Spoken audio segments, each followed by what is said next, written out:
Good evening सभी बच्चों को।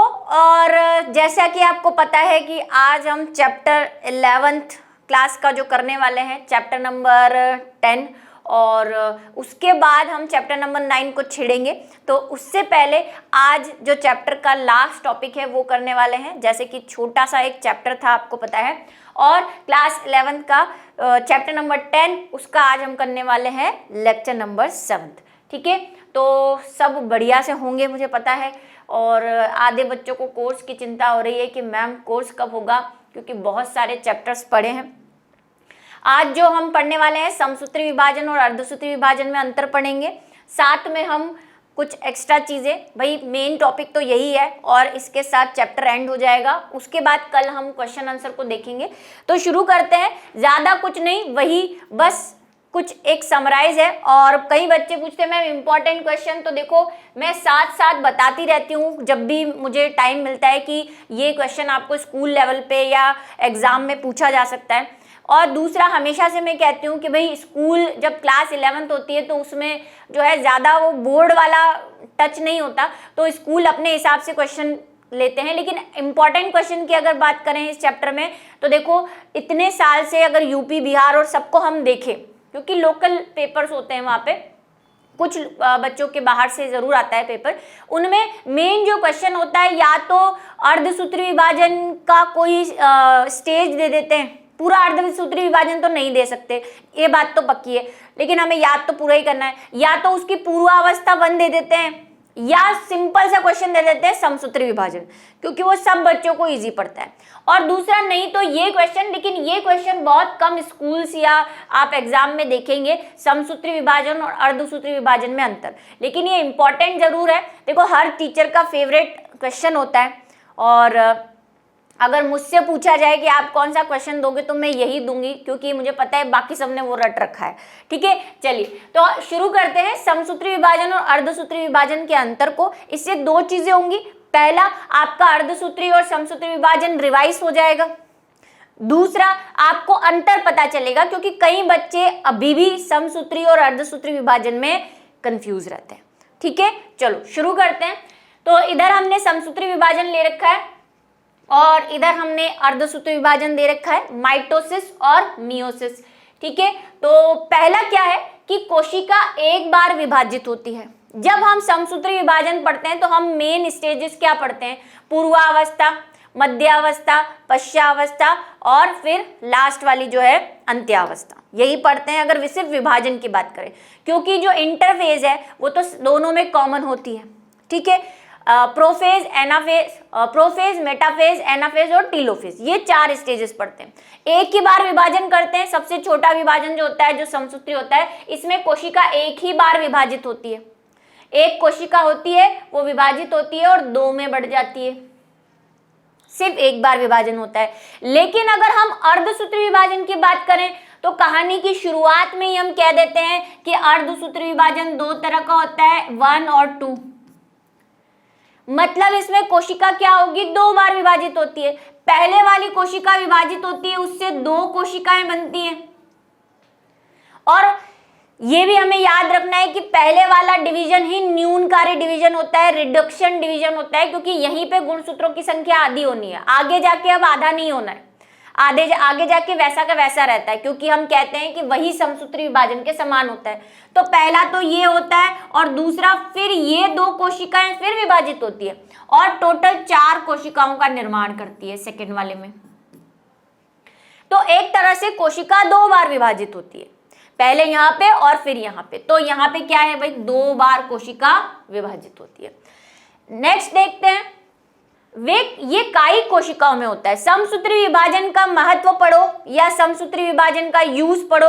समसूत्री विभाजन कहाँ होता है? तो समसूत्री विभाजन एक तो कायिक कोशिका क्या होती है? जो द्विगुणित होती है, जैसे तना है, पत्ती है ना। अगर प्लांट की बात करें, आपकी स्किन की सेल्स हैं, जो मैंने कहा था, बार बार मरती रहती है, नई बनती रहती है।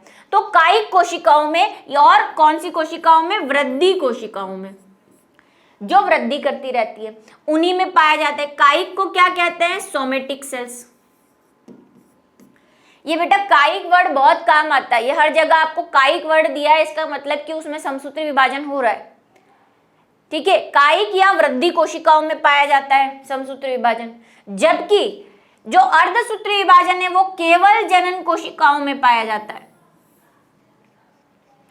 जो सेक्सुअल सेल्स हैं, जैसे कि गैमेट बनाने वाली, जिसको हम कह सकते हैं कि जो गैमेट बनाएगी, युग्मक बनाएगी, या हम ऐसे कह सकते हैं लैंगिक जनन करने वाली जो कोशिकाएं हैं, रिप्रोडक्टिव सेल्स, जो भी नाम बोलो, और क्या बोल सकते हैं इसको, रिप्रोडक्टिव सेल्स।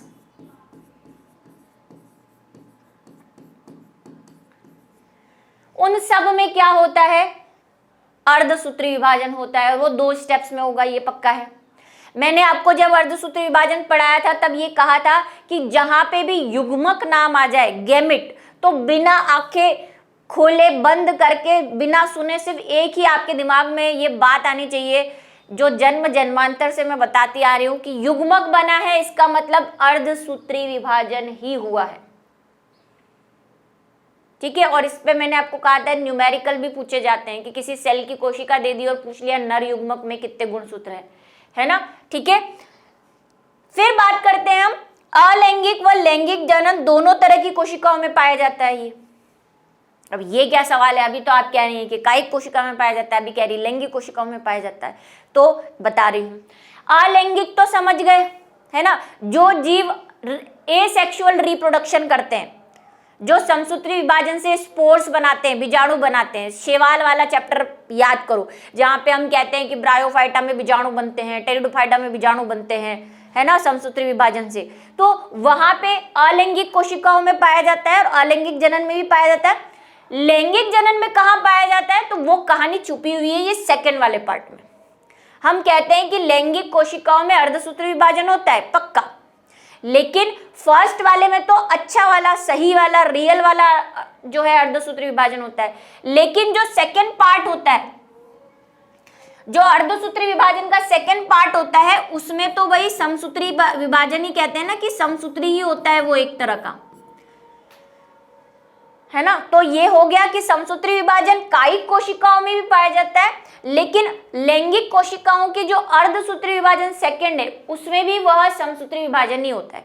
वो सिर्फ धोखा है हमारा, क्योंकि अगर हम इसको समसूत्री बोल देंगे तो बच्चे कंफ्यूज हो जाएंगे, है ना। तो हमें बस ये ध्यान रखना है कि समसूत्री विभाजन अलैंगिक जनन में भी होता है या अलैंगिक कोशिकाओं में भी होता है, जहां पे अभी मैंने एग्जाम्पल लिए ब्रायोफाइटा, टेरिडोफाइटा, जो अलैंगिक जनन करते हैं, स्पोर्स बनाते हैं, है ना, उनमें क्योंकि युग्मकोद्भिद और बीजाणुद्भिद पीढ़ी अलग अलग होती है। और लैंगिक कोशिकाओं में भी होता है, यानी लैंगिक जनन में भी होता है, लेकिन सेकंड वाले पार्ट में की तरह कोशिकाओं में पाया जाता है। लेकिन इस बेचारे का तो एक ही सहारा है ना, कौन, लैंगिक जनन, सिर्फ सेक्सुअल रिप्रोडक्शन में होता है।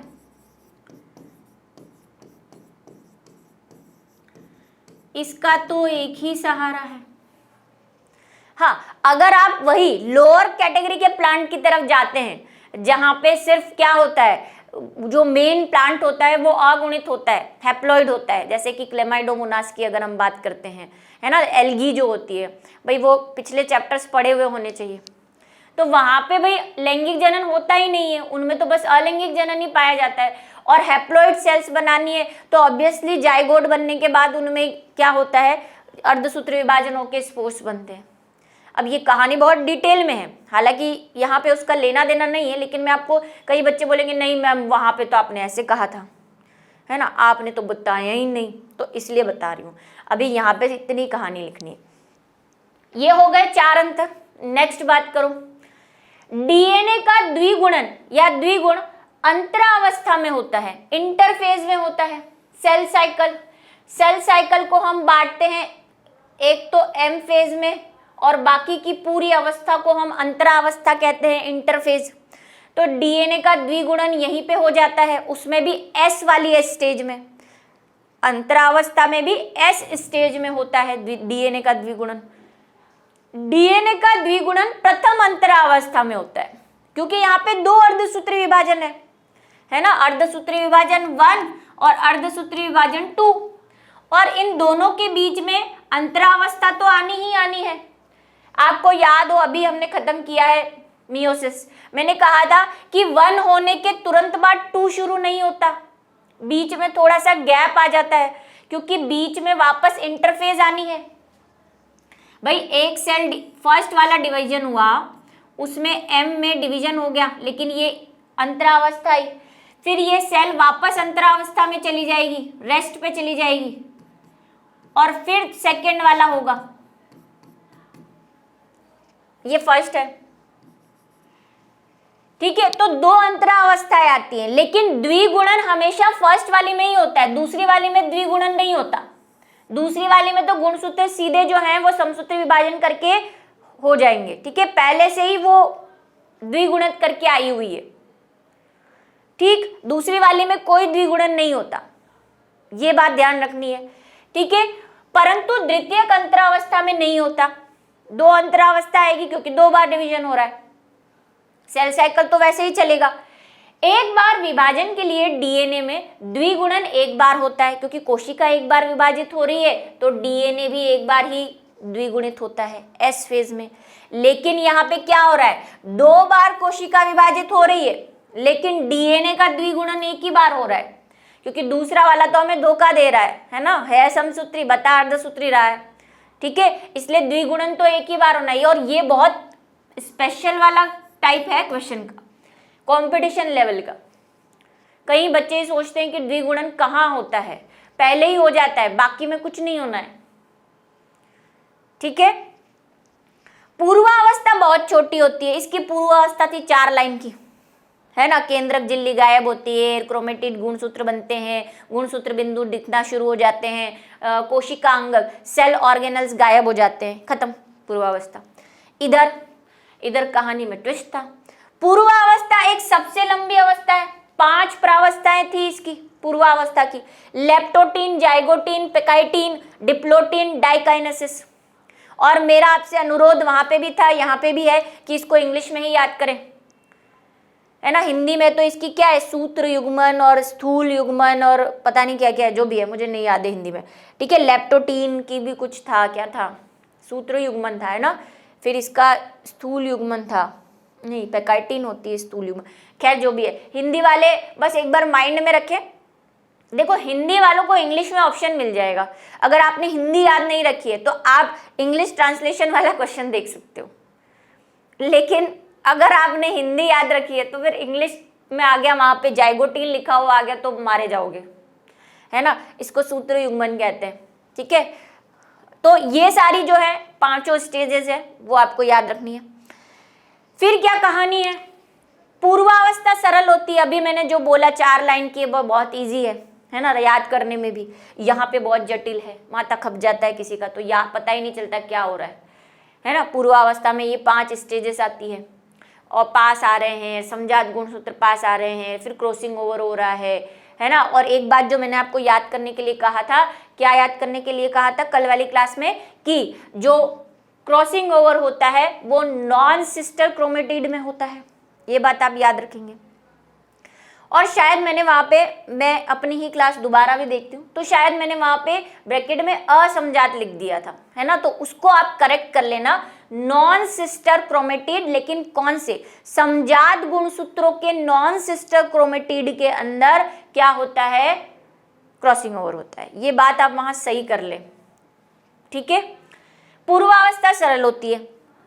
आ जाओ अभी, प्रारंभ में क्रोमोसोम 2 क्रोमेटिड होते हैं, यहाँ पे तो सिंपल सी कहानी है, ऐसे 2 क्रोमेटिड की फॉर्म में होते हैं, ऐसे वाले, है ना, अलग अलग ऐसे, ये एक क्रोमोसोम, ये दूसरा, क्रोमेटिड से जब क्रोमोसोम बना तो 2 क्रोमेटिड है, क्रोमेटिड मतलब आधा पार्ट गुणसूत्र का, ये अर्ध गुणसूत्र, ये अर्ध गुणसूत्र, और क्रोमेटिड को ही अर्ध गुणसूत्र कहते हैं, ठीक है। तो 2 क्रोमेटिड होते हैं यहाँ पे एक ही गुणसूत्र के, लेकिन यहाँ पे क्या था, आरंभ में क्रोमोसोम सरल व एकल होते हैं, शुरू में तो उनका कुछ नहीं होता, सिर्फ ऐसे ही होते हैं, बाद में फिर वो चतुष्क की अवस्था में आ जाते हैं, टेट्राड बन जाते हैं बाद में। यहाँ पे चतुष्क कभी नहीं बनता, इधर वो ऐसे वाले बन जाते हैं चतुष्क में। गुणसूत्र पेयर नहीं होते, इनमें पेयरिंग जैसी कोई बात हमने कही नहीं थी कि समजात गुणसूत्र आते हैं वो दोनों पेयर करते हैं, कोई कहानी नहीं है इनमें। इनकी कहानी में पेयरिंग है। इनमें क्या होता है, समजात गुणसूत्रों में पेयरिंग होती है, समजात होमोलोगस, होमोलोगस पेयरिंग होती है। ठीक है, यहाँ पे कोई पेयरिंग वेयरिंग नहीं है, यहाँ पे तो सीधा सेल विभाजित होनी है। क्रॉसिंग ओवर नहीं होता भाई, मेल मिलाप की भावना है ही नहीं, यहाँ पे सीधा सीधा विभाजन है, कोई क्रॉसिंग ओवर नहीं हो रहा। तथा काइजमेटा भी नहीं बनेंगे, काइजमा या काइजमेटा दोनों एक ही चीज है, ठीक है, वो भी नहीं बनेंगे। इधर क्रॉसिंग ओवर होता है, आपको पता है, मैंने अभी जस्ट कहा कि नॉन सिस्टर क्रोमेटिड जो होते हैं समजात गुणसूत्रों के, वो ऐसे पास आते हैं, है ना, एक समजात गुणसूत्र का और दूसरे समजात गुणसूत्र का, ऐसे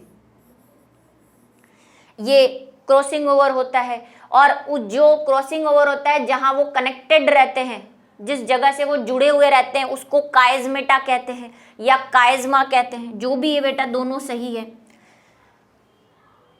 ठीक है, तो क्रॉसिंग ओवर और काइजमा जरूर होते हैं और यही कारण है, क्योंकि इसी से तीसरा अंतर निकल के आएगा।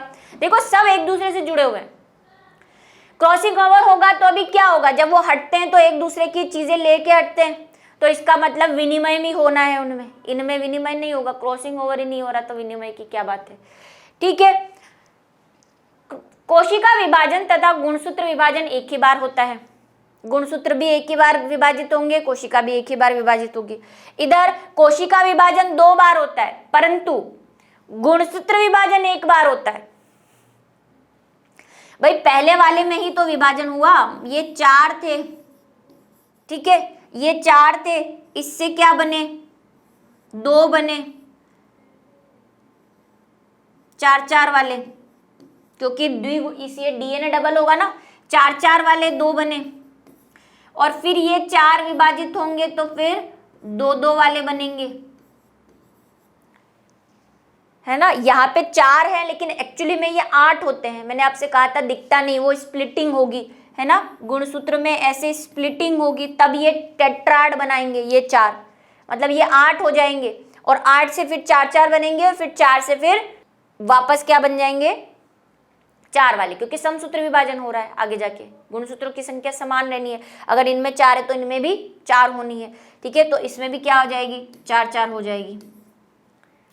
सिंपल सी चीज है, देखो पहले में आधा करना है आपको, अगर 8 है तो 4-4 करने हैं, दूसरे में 4 है तो 4 ही रखने हैं, क्योंकि समसूत्र विभाजन हो रहा है, सिंपल सी बात है। और फिर यहाँ पे 4 है क्योंकि मेन कोशिका में 4 थे, भाई हम इसको 4 गिन रहे हैं, लेकिन मैंने आपको कहा ये डबल होते हैं, डीएनए इनका डबल होता है, जो बाद में स्प्लिटिंग होती है और वो टेट्राड की पोजीशन में आता है, तब हमें दिखता है कि डीएनए डबल है।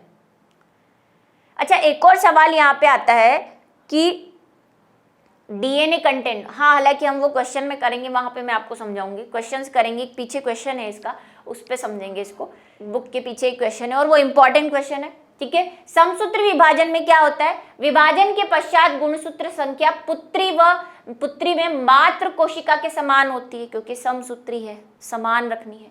यहाँ पे क्या होगी, विभाजन के समान पुत्री कोशिका में गुणसूत्र संख्या मात्र कोशिका से आधी होती है, या मात्र कोशिका की हाफ होती है, क्योंकि अर्धसूत्री है, ठीक है। पुत्री कोशिका और मात्र कोशिका के लक्षण समान होते हैं, भाई जब गुणसूत्र समान है, सेम कॉपी बनती है। एक और चीज जो आपको ध्यान रखनी है कि समसूत्री विभाजन में जो भी कोशिकाएं बनती है वो बिल्कुल अपने मदर सेल की, मात्र कोशिका की कॉपी पेस्ट होती है, कोई फर्क नहीं होता उनमें। लेकिन अर्धसूत्री विभाजन में क्या होता है, पुत्री कोशिका मात्र व पितृ लक्षणों का मिश्रण होती है, क्योंकि वहां पे जो होमोलोगस पेयरिंग आई है वो आधे मम्मी के हैं और आधे पापा के हैं, मिक्सचर है वहां पे, साथ में वहां पे क्रॉसिंग ओवर भी हो रहा है, जिसमें से टुकड़े जो हैं वो एक्सचेंज हो जाते हैं। तो भाई एक्सचेंज हो गया मतलब चेंज आएगा, उसमें कुछ विभिन्नताएं आएंगी, तो यहाँ पे मिश्रण हो जाता है, या आप सीधा लिख सकते हैं कि यहाँ पे पुत्री कोशिकाएं मात्र कोशिका से भिन्न होती है। देखो एनसीईआरटी है ना, बड़ी कमाल की चीज है। कई बार जब ये मात्र कोशिका लिखती है तो इसका मतलब होता है मदर सेल। अब मदर सेल हम जनरली उसको कहते हैं जिससे कि कोई चीज विभाजित होने वाली होती है, और कभी ये मात्र और पित्र ऐसे दे देती है, यहाँ पे उसका मतलब मम्मी और पापा से है कि सेल की जो मादा युग्मक है और सेल का जो नर युग्मक है। यहाँ पे मात्र सेल का मतलब है कि वो कोशिका जिससे ये दो सेल बन रही है ना, और यहाँ पे मात्र का मतलब है मम्मी वाली मादा की, और पित्र का मतलब है नर वाली। ठीक है, तो वैसे इसमें आपके कोई फर्क नहीं पड़ेगा, लेकिन कई बच्चों को कंफ्यूजन ये समझने में होता है, इसलिए समझा रही हूँ। ठीक है, चलो, तो यहाँ पे आप ये मात्र पित्र नहीं लिख के सीधा सा सिंपल सा ये लिख सकते हो कि यहाँ पे क्रॉसिंग ओवर होने की वजह से पुत्री कोशिकाएं जो हैं अपनी जनक सेल, देखो मात्र नहीं लिख के आप क्या लिख सकते हो, जनक कोशिका भी लिख सकते हो, सबसे सिंपल। ये मात्र पित्र का लफड़ा ही नहीं रखना अपने को। पहले ही दुनिया में बहुत गम है, इधर ये टेस्ट चल रहा है, उधर वो टेस्ट चल रहा है, उधर ऐप पे टेस्ट चल रहा है, उधर स्कूल में टेस्ट चल रहा है, उधर से मम्मी पापा कह रहे हैं तुम्हारा कुछ नहीं होगा, तुमसे ना हो पाएगा, है ना, तो बड़ी टेंशन है। तो एक टेंशन हम ही निकाल देते हैं, भाई मात्र को छोड़ो, जनक कोशिका लिख दो। तो जनक जनक लिखते रहना हमेशा, तो सही रहेगा। अब यहाँ पे भी देखो लिख सकते हो आप कि जो संतति कोशिकाएं हैं, यानी कि जो पुत्री कोशिकाएं, बनने वाली कोशिकाएं, वो जनक कोशिका से लक्षणों में भिन्न होती है। सिंपल सी बात। ठीक, आ जाओ। डीएनए का द्विगुणन कोशिकाएं चक्र की एस अवस्था में होता है। कौन सी अवस्था में होता है द्विगुणन? एस अवस्था में होता है, ये तो हमें पता है। यह क्रिया मियोसिस से पूर्व प्रारंभ हो जाती है। होता यह भी एस में ही है, लेकिन पहले ही चालू हो जाता है काम, क्योंकि उसको पता है कि आगे जाके मेरे को विभाजन ही विभाजन करने। ठीक है, यहाँ पे एम फेज में जाने से पहले एस अवस्था में द्विगुणन होता है। यहाँ पे भी एस में हो रहा है, हो तो एस में ही रहा है, एस से बिना कहीं नहीं होगा, लेकिन बहुत पहले ही जो सेल है वो तैयारी कर लेती है, मियोसिस होने से पहले डीएनए का द्विगुणन चालू कर देती है। ठीक है, अंत में एक कोशिका से दो पुत्री कोशिकाएं बनती हैं, दो ही सेल बननी है, यहाँ पे समान गुणसूत्र संख्या वाली बनती है। ठीक है, गुणसूत्रों की संख्या समान होगी। यहाँ पे कितनी बनती है? एक कोशिका से चार कोशिकाएं बनती हैं और चारों में आधे गुणसूत्र होते हैं, है ना, कि अगर मात्र कोशिका में यानी जनक कोशिका में 8 गुणसूत्र थे, तो मियोसिस 1 और मियोसिस 2 होने के बाद जो 4 सेल्स बनेंगी उनमें कितने गुणसूत्र होंगे? 4 आधे होंगे, 8 से आधे 4। लेकिन यहाँ पे क्या होगा? अगर 8 थे तो 8 ही रहेंगे।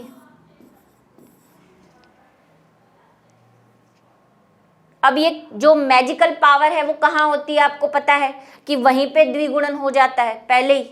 8 से वो 16 करके पहले ही तैयार रख लेता है, और पहले वाले में तो आधे कर देता है, दूसरे वाले में चालाकी, समसूत्र विभाजन, किसको पता नहीं चलेगा, है ना, कहने को अर्धसूत्री विभाजन, आधा समसूत्री है। ठीक, तो ये वाली चीज होती है, 4 बनती है इसमें। ये सबसे बड़ा मेन अंतर है दोनों का। तो ये था अर्धसूत्री विभाजन और समसूत्री विभाजन में अंतर।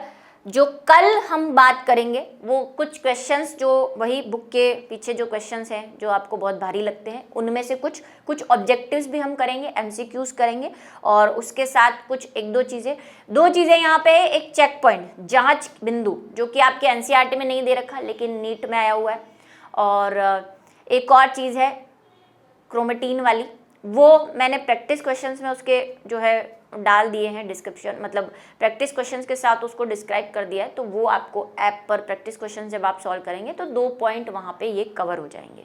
ठीक है, क्योंकि वो एनसीईआरटी के अंदर नहीं है। तो मिलेंगे नेक्स्ट क्लास में नेक्स्ट टॉपिक के साथ और करेंगे इस चैप्टर का एंड।